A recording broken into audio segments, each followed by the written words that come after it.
Eh bien, bienvenue à vous pour la deuxième partie de cette interview avec Monsieur Jovanovic. Bonjour.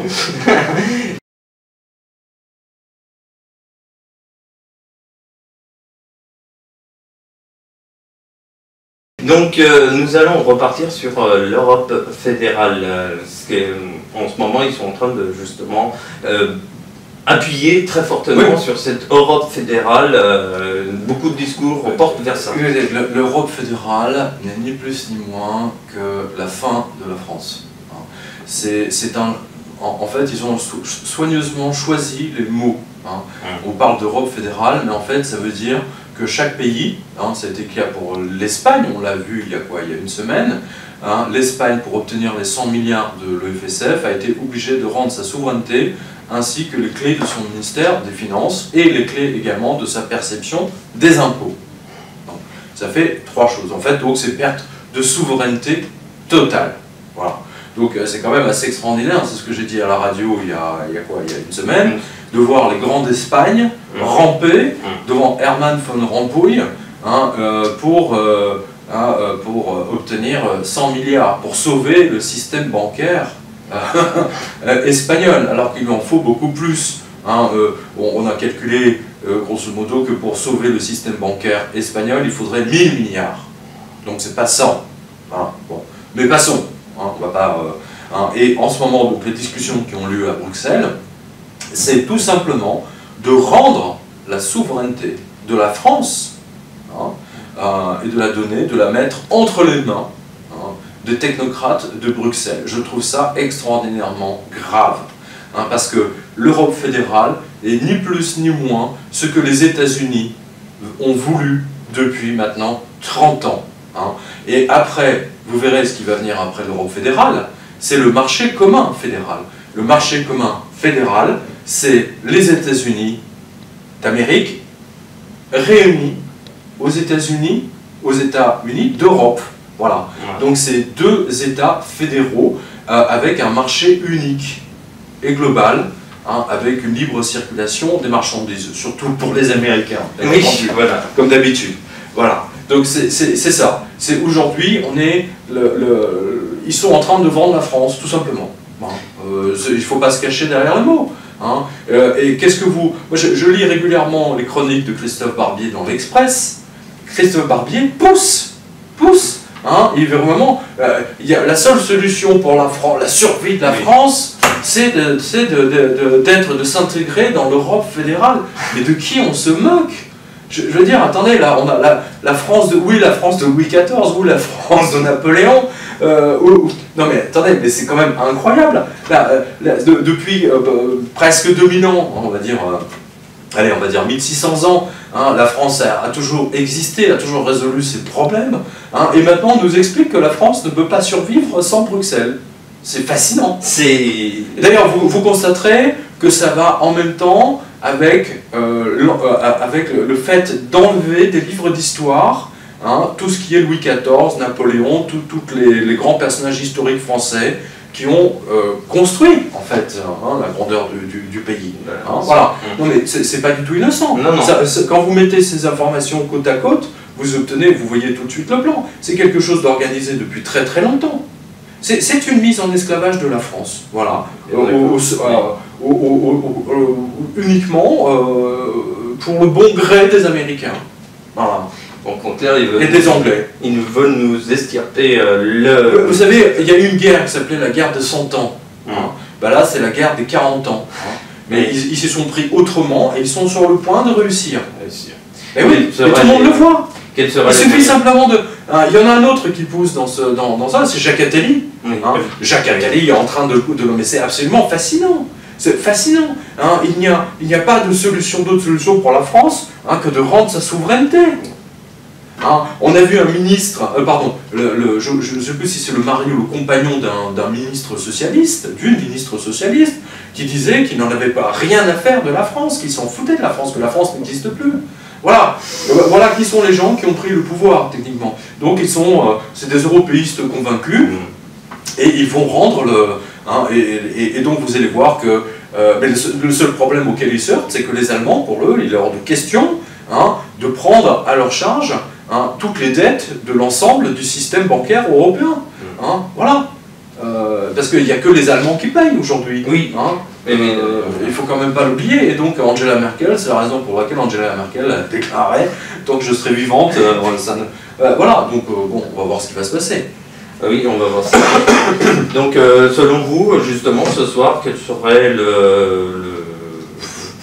sincèrement, je n'en sais rien. Ils seront tout à fait capables, effectivement, de voter au moins une partie des mesures que réclament, c'est-à-dire, effectivement, à une union bancaire, c'est-à-dire à ce que les banques soient régulées intégralement par Bruxelles plutôt que par Bercy. Donc toutes nos banques, on perdra la main sur toutes nos banques, alors que, observez bien, les services secrets israéliens, il y a un mois, ont demandé, enfin c'est pas qu'ils l'ont demandé, c'est une obligation, pour toutes les banques israéliennes ont rendu les clés de leur système informatique au Shin Bet et aux services secrets. C'est-à-dire les services secrets peuvent taper dans les ordinateurs, ils prennent le contrôle techniquement de l'informatique de l'ensemble des banques israéliennes. Voilà. Donc c'est quand même intéressant. Et là, on voit quoi? On voit, si vous voulez, que dans cet fédéralisme bancaire, on donne techniquement le contrôle de nos banques à quelqu'un d'autre, à Bruxelles. Des tiers. Oui, non mais voilà, mais c'est ça. C'est une, je répète ce que j'ai dit, c'est une mise en esclavage de la France. Point. C'est clair, ça se voit, ils ne s'en cachent même plus. Que ce soit Barbier, que ce soit les gens qui nous font des grands éditos dans le Nouvel Observateur, ou Jacques Attali, ou Bernard-Henri Lévy, tous ces braves gens ne veulent qu'une seule chose, c'est la démise totale de la France. Et donc ils créent le problème, d'après ce que je peux... Et donc si vous ne pensez pas comme eux, vous êtes, vous êtes un rétrograde, vous êtes une sous-merde. Vous n'êtes pas au sommet de l'intelligentsia. Parce que bien sûr, il faut penser comme Bernard-Henri Lévy, ou comme d'autres, que je ne le citerai pas, pour être dans l'air du temps. Ben non, je suis désolé, ça ne fonctionne pas comme ça. J'espère sincèrement que les Français se révolteront contre cette mise en esclavage.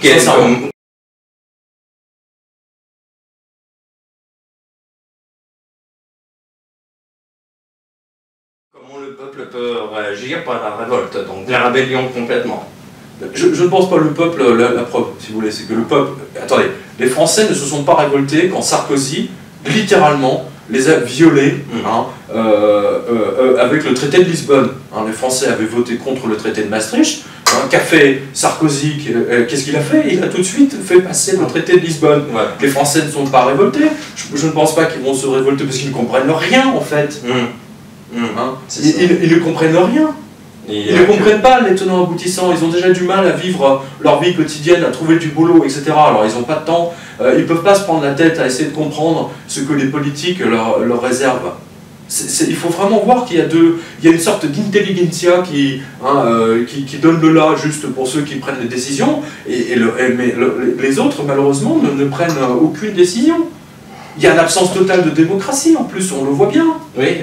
On le voit bien. Aujourd'hui, le parti de front de gauche, nous sommes je crois qu'il y a 2 pays en Europe seulement qui ne votent pas leur Assemblée nationale à la proportionnelle, comme en Grèce par exemple. Oui. En Grèce, si nous avions le même système démocratique en Grèce, l'Assemblée nationale aujourd'hui serait composée il y aurait, je pense, au moins une quarantaine de députés de Mélenchon, il y aurait une trentaine ou une quarantaine de députés du Front National, une trentaine ou une quarantaine de députés écologistes, et ainsi de suite, y compris peut-être une dizaine de chez Bayrou, mais certainement, il n'y aura certainement pas cette espèce de dichotomie qu'on voit avec d'un côté tout le Parti Socialiste et la gauche et la droite, et puis vous avez 2-3 voilà, une dizaine de députés comme ça qui sont...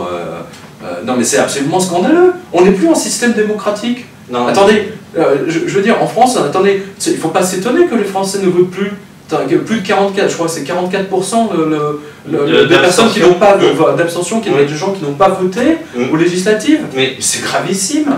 Mais c'est gravissime. Nul aussi d'ailleurs. Mais c'est gravissime. Mais les Français, enfin, c'est une espèce d'écœurement.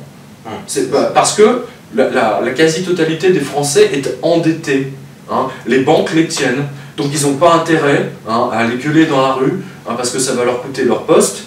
Et ensuite, c'est les huissiers, machin, truc. Voilà comment on met un pays en esclavage, par la dette. Ça fonctionne formidable. Ça fonctionne au niveau du citoyen basique, lambda, et ça fonctionne au niveau des municipalités. On l'a vu, Dexia a mis un certain nombre de mairies en esclavage. Hein, on l'a vu, ça. Oui.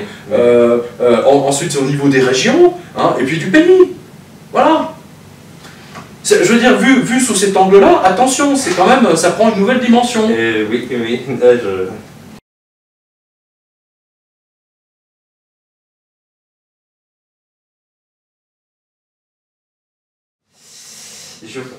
Donc en fait, les gens ne comprendront la situation que quand ils n'auront plus rien dans leur caddie, comme vous disiez l'autre fois. Je pense que là, il y aura peut-être un autre phénomène qui va intervenir. Je pense que quand les gens ne pourront pas retirer de l'argent au guichet déjà, et comme c'est déjà... Donc là je vois qu'il y a beaucoup de Français qui commencent à être extrêmement énervés par le fait que quand ils vont, surtout là, parce que c'est la période des vacances, donc en période des vacances, il y a beaucoup de gens qui disent, voilà, vous me donnez 3 000 €, parce que je vais faire la route, je vais rouler pendant 15 jours, je vais faire toute la Grèce ou je vais faire, je ne sais pas quel pays, peu importe, j'ai besoin d'avoir du liquide, je veux du liquide, voilà, c'est mon droit. Voilà.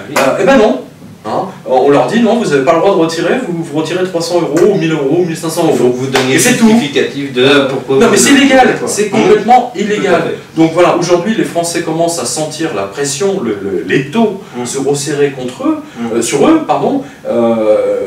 Et c'est l'exemple que je montre sur mon blog. Il y a une photo d'une agence à Neuilly, donc chez Sarkozy, enfin avec Sarkozy, où les gens ne peuvent plus retirer, je ne sais plus quel montant, ou 1000 ou 500, je crois que c'est limité à 500 €. 500 €. Alors attendez, si les gens de Neuilly ne peuvent pas retirer plus de 500 €, on va où? Attendez, ça veut dire que la banque qui fait ça n'a plus la liquidité, qu'elle est en faillite. C'est aussi simple que ça. Si vous avez par exemple 20 000 € sur votre compte, je sais pas moi, vous avez 20 000 € d'économie, toute une vie d'économie, et que vous dites, écoutez, vous me donnez ça, vous me donnez 10 000, moi je vais acheter de l'or, machin, et qu'on vous empêche de le faire, c'est un vrai scandale. Oui. J'ai vu le cas d'un papy, écoutez bien, c'est l'un de mes lecteurs qui m'a donné ça, c'est le Crédit Agricole, je me souviens plus dans quelle ville, mais je pourrais vous le donner. Le monsieur, donc le lecteur, il vend des voitures sans permis. Et son client, donc c'est un monsieur de 70 ans, qui a l'argent sur son compte. Et donc il a demandé un chèque de banque, à sa banque, il est allé à sa banque, il dit voilà, je veux un chèque de banque, je veux acheter une voiturette. Quel est le montant peu importe. Et la directrice lui a dit non, je ne vous le fais pas, prenez un crédit à la consommation. Non mais attendez, mais il y a un problème. Oui, donc ils veulent absolument garder le plus. Mais il y a un problème. Ouais, il y a un vrai problème. Que ça sorte, qu'ils prennent un crédit à la consommation. Alors pourquoi? Parce que évidemment ça fait 6% en plus. Alors que si lui, ça va directement de son compte. Ne vous laissez pas faire. Voilà. Allez sur mon blog, vous avez plein de... Vous avez même les textes sur mon Facebook. Vous avez les textes donc à votre disposition. Voilà. De tout ce que vous devez dire à votre banquier. Voilà, votre banquier n'a absolument pas à vous demander ce que vous allez faire de votre argent. Ça ne le regarde pas. Absolument pas. Alors, il ne faut pas confondre le fait que, je veux dire, si vous avez un virement de 15 000 € qui vous arrive, ils peuvent vous demander d'où ça vient ou pourquoi, mais le fait que vous retiriez les 15 000 € et que vous... ça c'est votre... vous en faites ce que vous voulez. Voilà. Vous n'avez pas à vous justifier sur vos dépenses. Voilà, c'est ça le principe. Ok, j'espère que le message est bien passé, cher co-créateur. J'espère que vous entendrez ces mots, en tout cas. Voilà.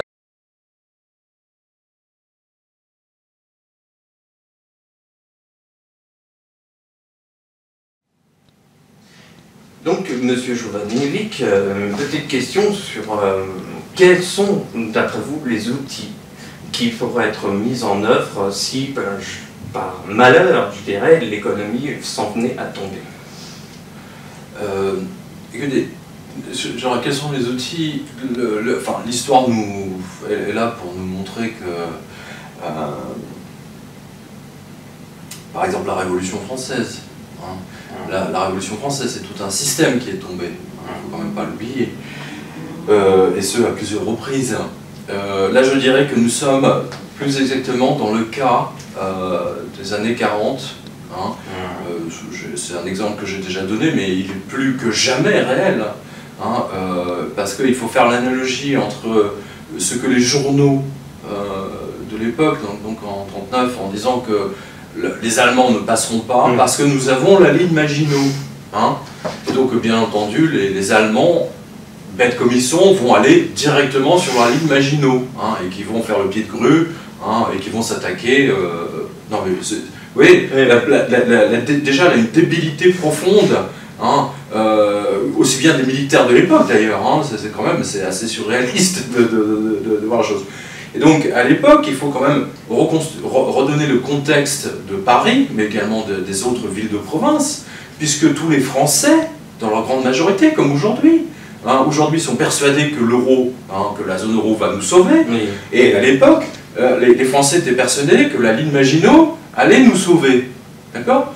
Le problème, si vous voulez, c'est que si on prend les Allemands, si on met la crise, avec un cas pour le coup, hein, à la place des Allemands, hein, tout ce qu'on voit aujourd'hui, c'est que la crise est en train de contourner l'euro. Hein, le problème, puisqu'il est question de sauver l'euro. Quand même pas difficile à voir. Oui, hein. Et donc, à partir de ce moment-là, qu'est-ce qui va se passer? Donc, quand il y aura le contournement total, c'est-à-dire l'effondrement de l'euro, hein, la Grèce sortant de l'euro, etc., blablabla, tout ça va tomber, et on le sait aujourd'hui, hein, puisque l'Union européenne a expliqué lors d'une conférence de presse il y a 15 jours, qu'en cas de sortie de la Grèce de l'euro, il va se passer deux choses. Écoutez bien. 1. Suspension immédiate des accords de Schengen. D'accord? Donc c'est restauration immédiate des contrôles à la douane. Hein. Donc si vous allez en Espagne, si vous allez au Luxembourg par exemple, qui est un Luxembourg, vous voyez? Luxembourg. Hein, c'est... hein, il y a des banques au Luxembourg. C'est pas innocent. Non. Hein. Chypre, il y a des banques à Chypre. Vous me suivez? Oui, tout voilà. à fait. Hein. C'est surtout pour empêcher les gens de se précipiter justement dans des pays plus favorables, hein, avec leur argent. Ça, c'est la première chose. Et deuxième mesure, limitation immédiate des retraits aux distributeurs automatiques de billets. C'est-à-dire que vous aurez le droit de retirer 50 € ou 100, enfin, ou 300, peu importe. Mais ça sera limité. Vous n'aurez plus le droit à vos 1500 ou je ne sais pas combien, avec une vieille carte Visa premier, etc. etc. Donc ceci... Et là, c'est officiel. Vous l'avez vu nulle part, ça? Non, non. On est bien d'accord. Vous avez vu ça sur une dépêche qui a été reprise sur certains sites, dont le mien, mais ça n'a pas fait la une du journal de 20h de TF1 ni de France 2. Hein, on est bien d'accord. Les Français, dans leur grande majorité, ne sont pas informés de ça, hein, de ce qui les attend en cas d'effondrement de la zone. Mais ça ne sera pas tout. Hein, ça sera une limitation systématique de retrait d'argent à tous les guichets. CQFD, ça va de soi. Si vous limitez les retraits aux distributeurs, vous limitez par définition. D'ailleurs, on le voit aujourd'hui, tout est limité. Allez sur mon blog, vous avez plein de photos.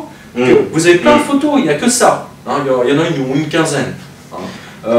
Donc voilà ce qui va se passer. Hein. Donc c'est vraiment cette analogie. Et donc les outils que vous devez avoir, justement, c'est déjà sauver vos économies aujourd'hui, de manière à être prêt. Hein, pour le jour où ça va s'arrêter. Vous savez, le système ne va pas s'arrêter.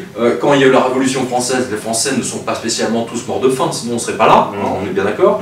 Hein, il y a eu des perturbations, mais on est tous là. En Argentine, quand ça s'est effondré, hein, ils sont passés au troc pendant je ne sais pas combien de temps, mais bon, au bout de... ça s'est rétabli.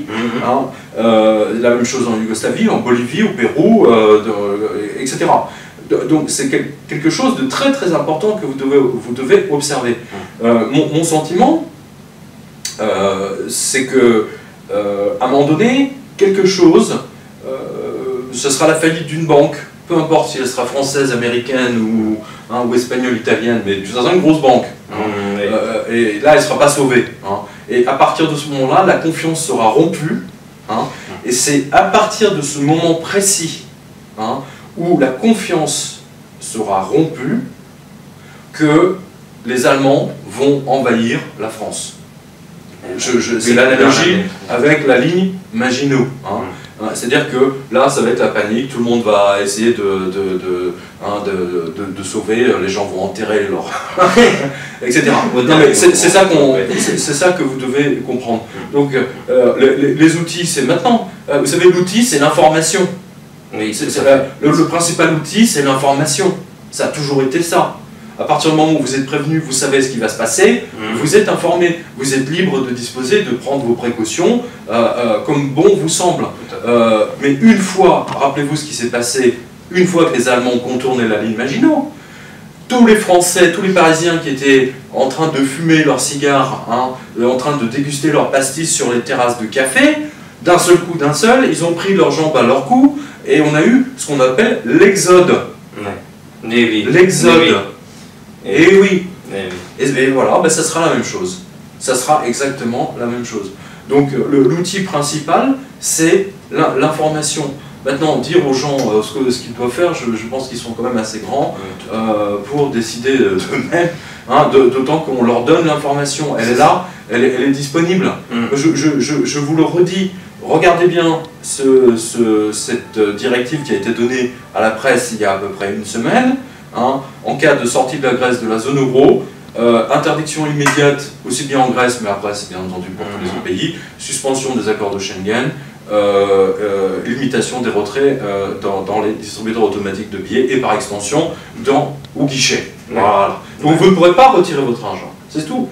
En fait, c'est pour vous empêcher de retirer votre argent. C'est pour affaiblir, parce que là, ils savent que la confiance sera rompue, les gens vont affaiblir encore plus les banques, et les banques vont s'effondrer sur elles-mêmes comme un soufflet, flouf, parce qu'elles n'auront plus leurs réserves fractionnelles sont vides.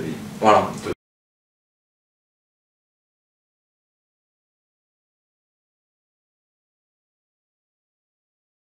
Eh bien, écoutez, chers co-créateurs, la fin s'en vient.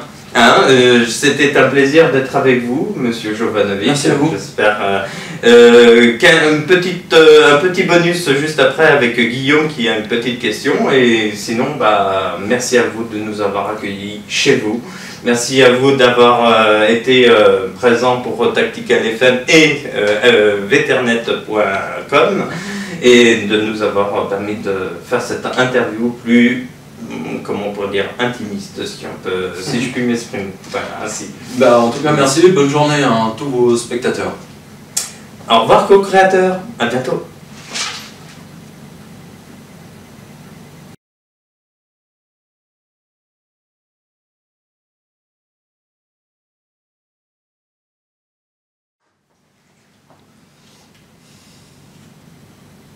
Bonjour à tous, c'est Guillaume de Fernet de TV, je suis avec Monsieur Pierre Jovanovic pour une séquence bonus. Alors Monsieur Jovanovic, en fait j'ai 3 questions pour vous.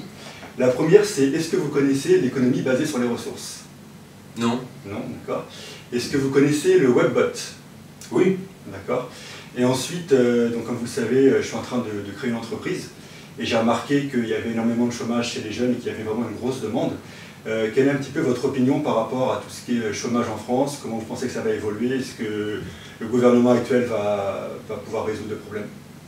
Écoutez, j'ai vu passer une information il y a 15 jours, 3 semaines, comme quoi 50% des jeunes BTS, donc BTS c'est le premier niveau, donc les diplômés de BTS sont aujourd'hui au chômage. Bon, donc ce qui vous annonce, parce que c'est un cycle d'études assez court par rapport aux autres, donc ce qui vous annonce d'ici 2 ans, 3 ans, pour tous ceux qui ont des cycles plus longs, grosso modo, ça vous annonce exactement le même taux de chômage, 50%, déjà, rien que ça.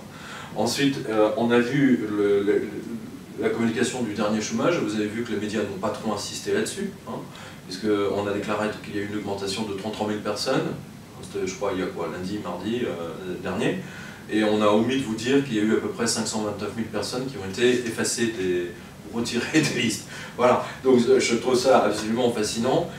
Sincèrement, déjà rien qu'aujourd'hui, c'est comme le taux d'inflation de l'INSEE, on peut le multiplier. Le taux d'inflation de l'INSEE est officiellement, on va dire, allez, 3. Moi, ce que j'ai vu l'année dernière avec nos lecteurs, auditeurs du blog et de la radio, c'est que sur le panier de la ménagère, l'inflation était de 20%, tout simplement. Et je pense qu'il en est de même pour le chômage. C'est-à-dire qu'on vous dit qu'il y a à peu près, je sais pas, 8 ou 9 millions de chômeurs en France, je pense qu'il y en a 18 millions, tout simplement. Si vous retirez, parce que maintenant les calculs sont devenus tellement volontairement complexes, pour abaisser au maximum le nombre de chômeurs. Il y avait un journal, je crois que c'était Marianne à l'époque, ou l'événement du jeudi, je ne sais plus, qui donnait en fait les vrais chiffres du chômage. On a toujours vu qu'on était largement au-dessus de ce que donnait le gouvernement.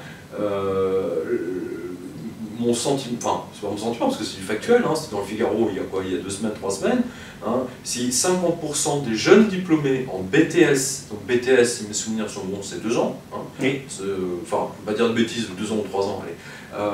Si 50% des jeunes BTS aujourd'hui sont au chômage, donc je vous dis, les jeunes, il y aura 50% de jeunes Français qui seront au chômage dans les 2 ans à venir, hein, et ça ne sera pas que les BTS. Voilà. Le coût du travail est devenu tel, de toute façon que les entreprises n'ont pas les moyens d'embaucher, et même si elles avaient le moyen d'embaucher, comme on vous en empêche, hein, parce que c'est soit vous prenez quelqu'un tout de suite sur 6 mois et ensuite vous n'aurez pas le droit d'embaucher, les entreprises aujourd'hui françaises n'ont aucune liberté dans leurs embauches et dans leurs débauches. Ou licenciement, pardon pour utiliser un autre mot, mais je trouve ça assez triste et de toute façon on voit bien que l'élastique de toutes les protections sociales diverses et variées ne tient plus, hein, puisque le nombre de PME françaises qui licencient en masse aujourd'hui est devenu quand même assez astronomique. Et c'est pas fini, parce que comme d'habitude, comme on l'a vu en 2011, on a toujours vu les grandes déclarations de licenciement, c'est mi-juillet, donc juste avant le 14 juillet, vous voyez, ça passe tranquille, tout le monde part en week-end, on n'en parle pas, ou alors le 13 août, vous voyez, c'est comme les augmentations au 15 août, hein, voilà. Donc vous découvrirez ça, enfin si les gens le découvrent à leur rentrée de vacances. Voilà. Je ne vois aucune augmentation, si vous voulez, de la situation, une amélioration, pardon, de la situation du chômage en France.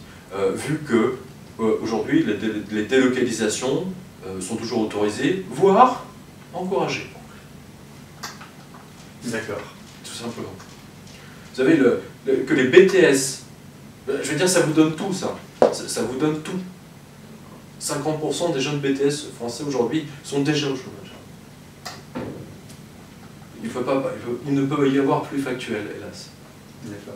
Monsieur Jovanovic, je vous remercie d'avoir répondu aux questions et c'était la séquence bonus avec Monsieur Jovanovic. À bientôt.